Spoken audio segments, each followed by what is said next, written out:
O siya, nasa Dayo serye na naman kami. Pasama nga kami dito kasi meron na naman daw reunion ang Perez at Gutierrez family. At dito binabaybay na namin palabas. Ang sarap lang talaga dito sa mga probinsya, lalo dito sa probinsya ng Quezon. Napakasariwa ng hangin, puro puno po yan ng mga nyug. Malayo po yan sa toxic person. Shoutout nga po pala sa mga marites naming kapitbahay dyan. Magbago-bago na kayo. Makikwento ko nga kung bakit maraming marites sa amin. Doon lang sa may kanto namin, may bata pong nasemplang dahil po yun sa pagbabike. Pagdating sa gitna ay nabalian na daw. Pagdating naman sa dulo, patay na yung bata.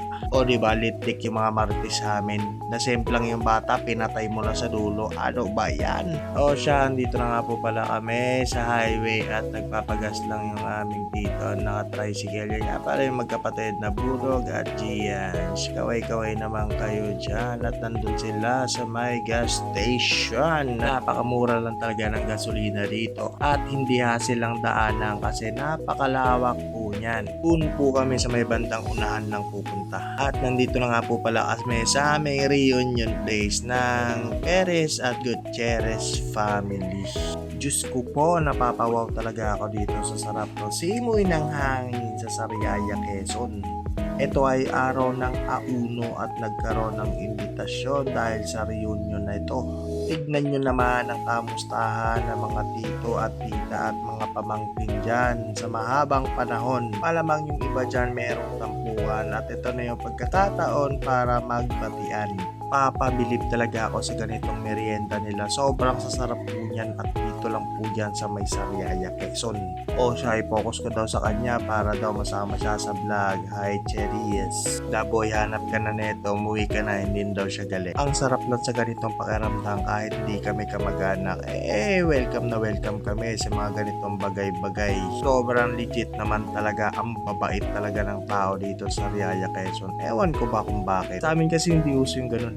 At dito may nagdatingan pang ibang magkakamag-anak. Kawayan na po yan kahit malalayo pa po yan sila. At dito nagdatingan na po sila. Mapabata o matanda kasama po yan sa reunion na yan. Maraming salamat po ulit sa Perez at Gutierrez family. Nawaya kami ay mabusog nyo. Yung kagandahan dito sa probinsya, no? Kasi meron silang reunion. Tulad nito, nagkaroon sila ng ay sama tayo. Sa ano pala, shoutout nga pala sa Perez sa Gutierrez family. Sheesh. Matik yan, hindi mawawala yan sa ganitong okasyon. Ang magkaroon ng videoke at inuman. Ang mga tiyo, matik yan, nasa unahan. At inumpisa na nga po pala dito sa 3 case ng Pilsen. Tignan nyo mamaya kung ilang case ang aming matataob. Yan nga po pala ang ninong, may-ari ng lupain na yan, bahay na yan, kaya nagkaroon ng reunion na ganyan. Ang mga tiyo hindi na makapaghintay at binuksan na ang bawat case. Dito nahati sa 2 lamesa ang inuman sa sobrang daming pumunta at mga pupunta pa. At puro kambing nga po pala ang putahe dyan. Magsawa kayo. All goods in the hoods. Dito kailangan na muna natin kumain kasi dumaloy na ang alak sa aking tiyan. Ang sarap lang sa pakiramdam yung ganito, nakikita mo ulit sila magkakasama kahit hindi kayo magkakamag-anak. Patik yan tapos kumain, takbo na tayo doon sa inuman na ating gugustuhan. Dito tumayo ako at sumilip kasi meron daw ubusan ng pera doon sa may looban diyan sa bahay na yan.